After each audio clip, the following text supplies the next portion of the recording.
I know that Karen and I both realize that there are many in the congregation who over the last 8.5 years have asked us consistently how our daughter Michelle is doing. And I, until recently, have been saying that, well, things haven't changed a great deal. Michelle is still in a wheelchair.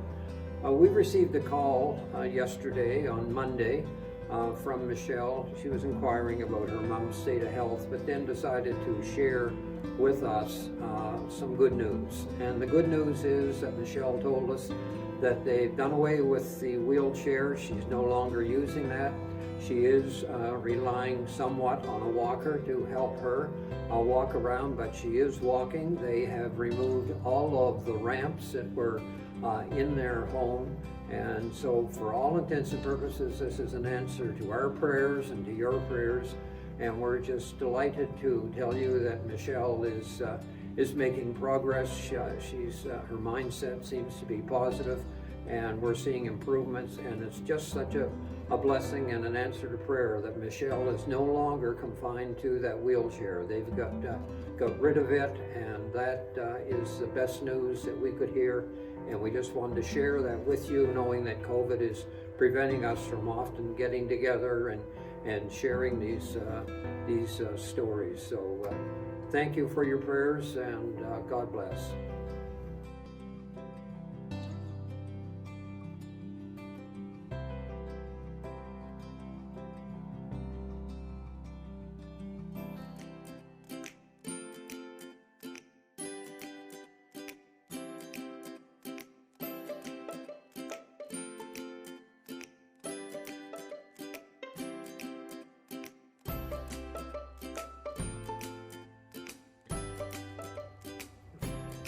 Me first? How we got together. My friend and I were traveling around in my car. And we traveled because then it was go to parties and picnics and stuff like that. For us, was, I guess, just traveling around looking for girls. And the guy that I went with, the guy that went with me, he knew this girl from school. So we went to Hoyt at the Anglican Church picnic. So that's where I met her. We met at work. we started in 76. The same month, day, year. We started, both started work same day. but we didn't really connect till about a year and a half later, but we started the same day. That's where we met. So it was a blind Blind date. date. Our On friend, New Year's Eve. New Year, like mutual friends. We met on a blind date. A girl that she worked with at NBTEL in 1974 was going with a young fellow that lived in the community where I live out in Hoyt. And the two girls just got talking, and she wanted to know if there was any other eligible men out around Hoyt. Well, you might not want to put this on your video. Not really. We lived together in the same house. Well, he lived downstairs, I lived upstairs in Halifax. It's a boarding house. And it was a boarding rooming house or whatever. I lived with friends upstairs and he was downstairs. Oh, let me see. I met Lorraine I knew of her, like who she was, but I met her at her cousin's wedding, who happened to be my next door neighbor. And it kind of flourished from there. Well, I mean, I've always known the Barton family. Myself. Doctors always come to our place when they had holidays. Always spent a few days at the Barton house on the farm. Daddy would preach that following Sunday. So you see, he thought, well, this is a good place. I can marry off to a Barton. He's got lots of sons, you see. She stuck her tongue out at me. What actually happened was her brother was in my Problems of Democracy class, and we were watching the election at his house, and she was the only girl there. Oh no, there was one other. Yeah, his girl, my brother's girlfriend. And as time went on, it was a long process, but she stuck her tongue out at me. So I stuck mine back. That's what started it. Well, Murray was, well, I was visiting my brother because he was the pastor of his church. I'll tell you what I thought at the time. We young bucks in the community knew that the pastor was bringing in 2 young ladies, his sister and his sister-in-law, and they both arrived on Sunday morning at Sunday school, and one of my cousins looked at me, his name happened to be Nelson, he said, "I'll take the one on the left." I said, "Fine, I'll take the one on the right."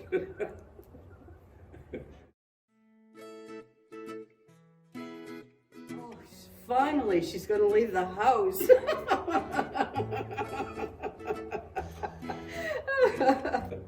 I'll just tell you what my sister-in-law used to say. She said it wasn't a marriage made in heaven, it was one made at the kitchen table. Between his mother and my mother. You don't have to put that down, but Mona always said that. When I took Kevin home to meet my family, my brothers, who were very protective of their little sister, they said, "Kevin's a nice guy, but he's way too old for Esther." I had a beard then, And he's only a year older. just less than a year. Yeah, I was too old for her. And what did your mother say? I can remember that. I Don't know, marry. yes, Yeah. yeah. She said, "I don't care who you marry, just don't marry a Baptist or a Pentecost." So I married a Baptist in a Pentecost church. Well, my dad used to get very upset because Ralph would peel his tires out when he left at night and spread gravel all over the place. So he used to get miffed at him. But a lot of times I would, after we'd been out on a date, I would go to bed and he and my mom would sit up half the night over a cup of coffee. He knew more about me than I did. Well, my dad hit him off right away because my dad always drove Chrysler products. And I was Tommy driving. did too. So they had a lot in common.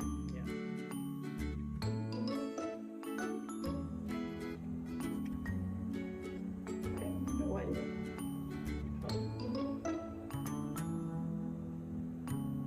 Where did we go first thing? To the Brookside Speedway. Yeah. And it was dusty, and I Dirty. hated every minute of it. And I said, if this is how it's gonna be, forget it. So we never went back. Edit that part, please. The Maryland Winter Carnival. But it didn't, that Winter Carnival date didn't turn out real good. We didn't stay long. We had to leave there, we won't say why, and we ended up going for a drive to Fresno Junction, and then we got fish and chips at A&W, and he headed home before 12. I remember it was close to the CN Railway. We weren't any farther than here to the wall from that. We were right. I could look out, almost shake hands with the engineer going by. We were close to everything. Gretchen loved pizza, well, I did too, but we lived right next door to a pizza joint that, I don't know, you get 3 Italian sandwiches for $1. Pizzas were about $1 each. And the guy was like true Italian, it was really good. We rented 2 rooms in a small house outside of Halifax, and it was so small, like we had a bed sitting room. But what I remember about it is the TV that we had. This was prior to remote, but I was a little ahead of my time because this TV used to roll, and I had a string on it that I used to be able to lay in bed and move the string back and forth to stop the TV from rolling. So that was my first remote as such. I borrowed money from her. I was building the house, like I built the house before we were married. But I was gonna go get some money and she said, "I'll give it to you," so I figured, well, she gave me some money to buy some stuff for the house. I figured cheaper to marry her than pay her back. It was a mobile home, we bought a mobile home, Oh, the water froze the first week. Yeah, the first week we was in in it, the water October. froze. The water froze. In October. Yeah, we had a real cold snap in October. Huh? Go ahead. I guess Christmas traditions are like the biggest with us, and a lot of people are aware of our little nativity scene where everybody has their little characters to put in if and when they're sharing Christmas with us. Well, the only thing I can think of is at Christmas time, Lorraine's mother always had dessert at breakfast on Christmas morning, so we've always done that. Why are you looking at me? Well, I don't know, we don't have. Traditions. I guess church tradition is the biggest thing. Usually going to church on Sunday. It was pretty much a tradition, always has been. I can tell you one. Now what? Just like our mother. She would get out of bed, she makes it right away. Don't stay there for an hour before being made, I have to get up. That's true. Oh, and another thing, I always set the table at night, ready for fast getaway in the morning when you're working, you see. And I still do it.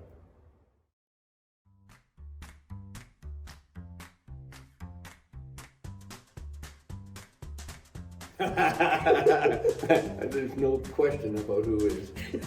And then that's not me.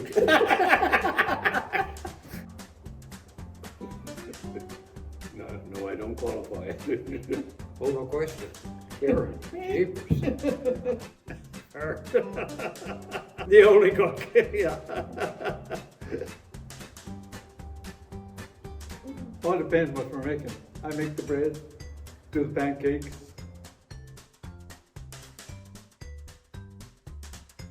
Things haven't been open for such a long time. It used to be the Wondland years ago. Yeah, the When Wondland, we were going when out. we recorded. Where? We like Chinese. Chinese.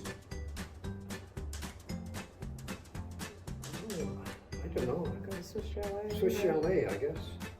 Chinese. Yeah, we usually use a Chinese restaurant, not all the time, but when we go, we do that. Chalet. See, Williams Seafood, or any seafood place. And there used to be one here where the billboard is when you come up to Regent Corner. Oh, yeah, There used to be seafood. the lobster. Oh, boy. Yeah, the lobster. But that's gone now too.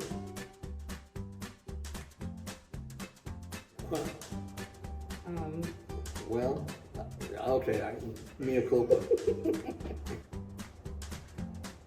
I don't snore. He doesn't hear himself. I hear him. He snores sometimes.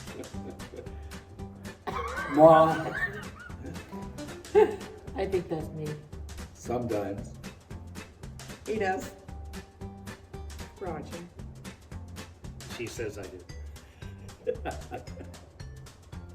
Oh, good, I don't hear anything.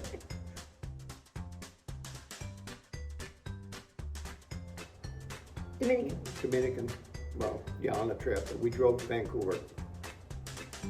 Oh, Why? Philippines? Oh, yeah, the Philippines. Yeah. Oh, wow. That would be Southeast Asia. Yeah, Southeast Asia. Yeah. Oh, Turkey, Hawaii, Greece. We saw those when I was in the military. I was in Germany. We traveled all over there. You know, those places. Well, now that she's retired, I do, because I'm still working. Well, my good wife gets up early. Yeah. She does. Lorraine. Yeah, that's probably true. It used to be me, but I don't do that anymore. We both get up together. Yeah, pretty well. Do we not? Not me. No, because he has to actually I got the breakfast. get out and, make the porridge and get my coffee ready, and if the paper's there. That's why I linger, you know, sometimes. Paper and coffee in bed. Yeah. It depends on who has to approve it or not. He has to pass inspection. If he gets by me, anything could happen.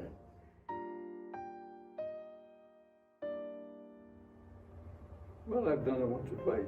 Oh, yeah. Oh, I think that would have to be John. I don't know. Agree. Me. I'll take Hands that, down. I'll take that one. Hands in. Well, I don't think we do that. We don't forget. I don't know, you left the other day there. The garage And it door was open. when I went for treatment, I think it was, and we left the garage door open. That snowstorm.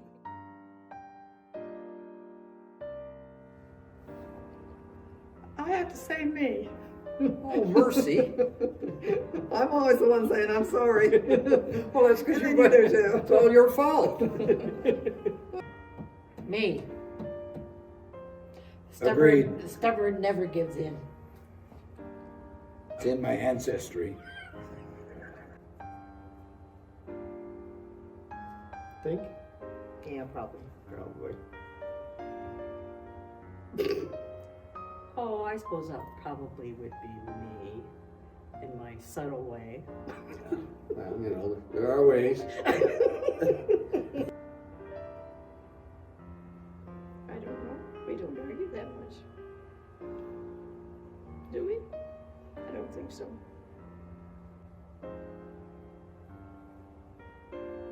Shirley has been very diplomatic, put it that way. But we haven't had, to be perfectly honest, very few. We made it a point that as Christians and as a couple that we never go to bed angry.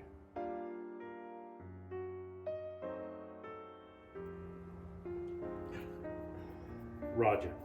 Thinks he is. She thinks I am.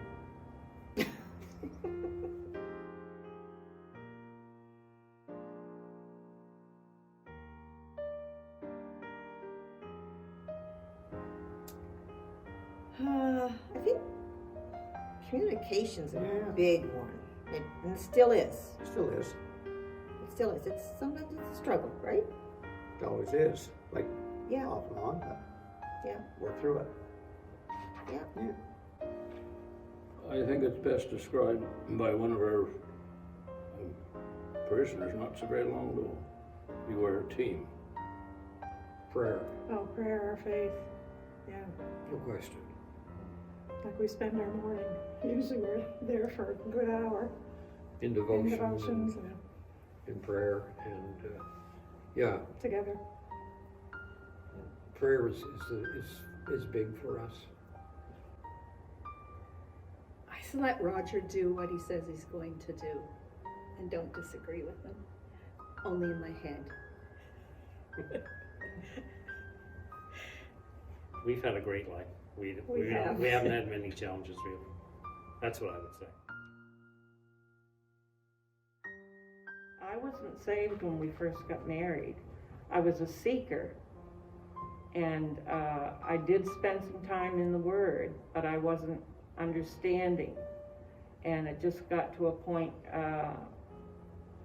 that I had to sort of go out on my own and find a pastor that could show me where I was off. So after that, everything was done with basically with talking, praying, faith, and growing In church. in church. Yeah, well, that was always the guiding factor. We've been part of some really phenomenal churches.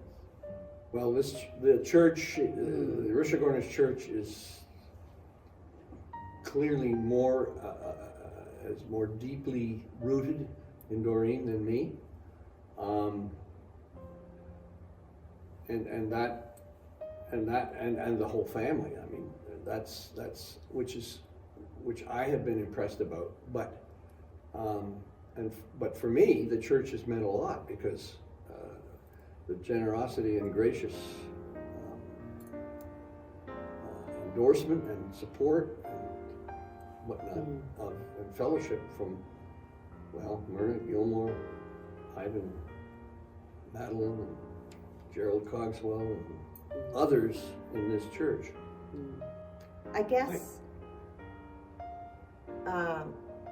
coming to this church was where we really sort of started our foundation. I mean, Kevin, we both were Christians before, but coming to this church was sort of the start of our foundation, because this is where we felt most comfortable, both of us. Yeah. It was a really good change for us to come here.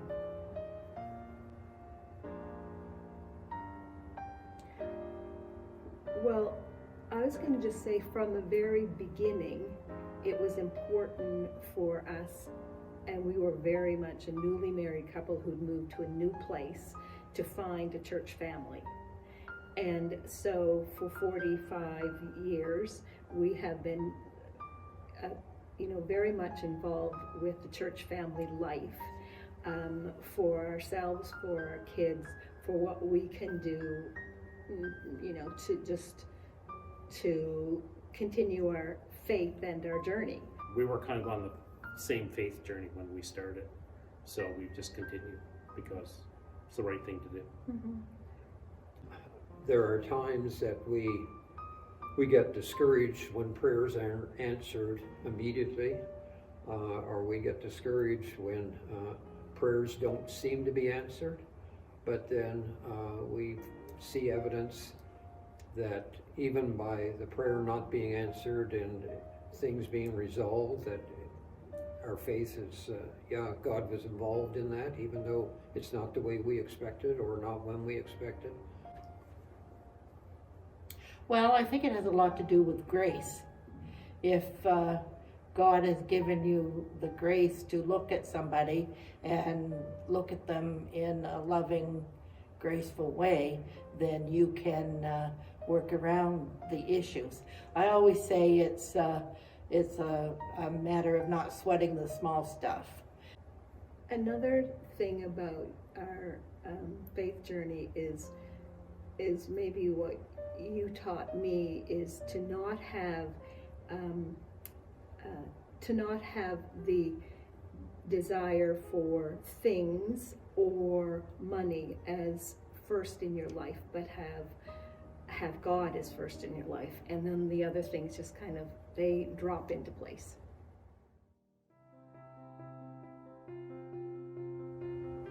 Never really thought about it 40 years ago, so it's hard to compare. Back then, it wasn't, you were just you. And everything you did was just me. And now it's sort of... I think we've learned to be considerate of each other more. Yeah. Maybe more so as we get older than when we were younger. A little more respect. I don't mean to talk about finances, but that's just one area. When we were first married, I think, hers was hers and mine was mine type thing, but we learned quite quickly that it seemed to work a whole lot better, that it was all one. It just, vice versa, hers was mine back and forth. We just put it all together and done our finances, and we didn't separate them. And we found that always worked pretty good. Well, the kids found out when they would do something. Try and pit one against the other. Yeah, they found out there was a oneness there. Yeah. And I go a little further when I'm involved with a wedding. Woman was created with man's rib. So man is now looking for his rib that fits. And when you find your rib, you're one. The oneness, frankly, I've always felt was that we are complementary, because they're obviously not going to be exactly the same, and nor should they be. They're not clones of one another, for starters. The whole is greater than the sum of its parts is I guess the best way to describe it. And A puzzle piece. well, it quite often is a total puzzle. I mean, she's from Venus, I'm from Mars. Well, certainly as you spend 55 years together, you begin to think alike. You can finish the other person's sentence, it seems. That's not good sometimes. That's not good sometimes, that's right. If the ending might not match the fun part. But, no, the sense of oneness is that I can't think of not being together. It's just the way it is. I just think that I don't know whether I was taught or I understood that she was the most important part of my life. So I just treated her like that. And her mother always said to look after me. That was her command. Her mother gave her, was look after Roger. So I don't know what that meant, but I guess it means that she does. And I respect her, and I always told my boys that the two of them, that their wife was the most important person.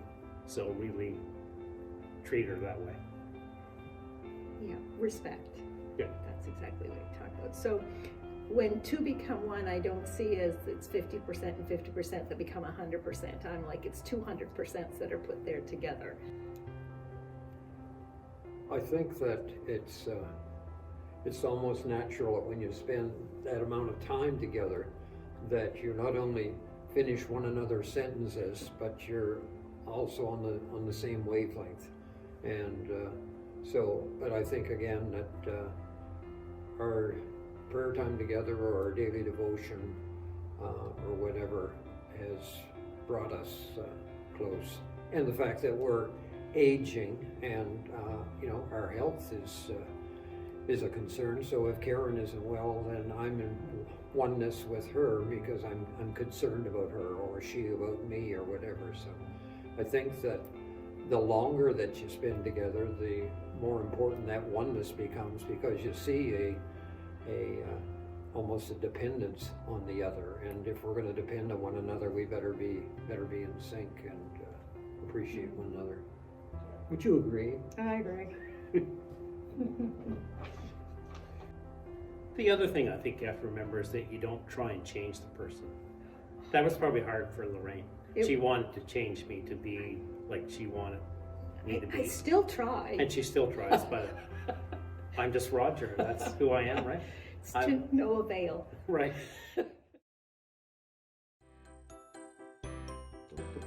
Wave to your mother's cookie. That's another story. Yeah. My mother had my supper on the table at 5 o'clock every day.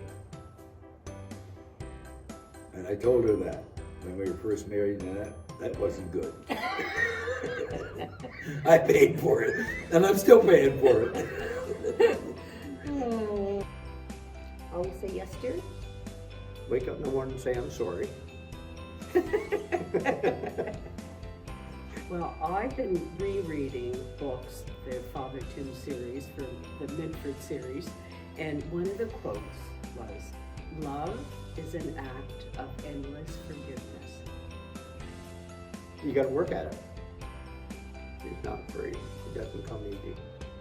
I think No. nowadays people just give up too quick. It's a work, but it's worth it. Be open and discuss, talk. Discuss. Because I think at first, the first few years is rough. There's no question about it. The first few years are rough because you both got a lot of adjustments to make to get used to each other, and but after a while, that all went away after a while, and you've got to talk things through. The minister who married us, it was in the Episcopal Church in Bangor, and the one thing that he told us before we were married was that we should never go to bed angry, and it is biblical. Don't let the sun go down on your wrath, because if you do, it just prolongs the pain. I would go along with that. Love for one another and listen to the Lord too, I guess. Yeah. Their faith. Spend time On their knees. talking. Yeah, spend time in prayer and do things together. We've done so much together and have gone to so many different places. Like I say, we've hit 49 of the 50 states and look at the places that we've been on the mission tour, but never alone. We've always done those things together. And, we've been so blessed. So blessed. I think 100% respect of the other person. If that's the person you really want to spend the rest of your life with, that's what you need to do, which doesn't mean that you won't have disagreements about maybe plenty of things, but I think if you, in the end, have the respect for that person and love that person, that's my answer. Good answer, Roger.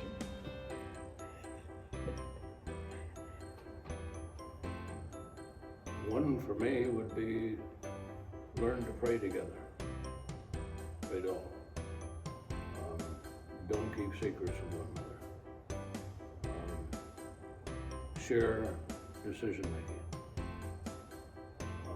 Listen to the wisdom of your partner.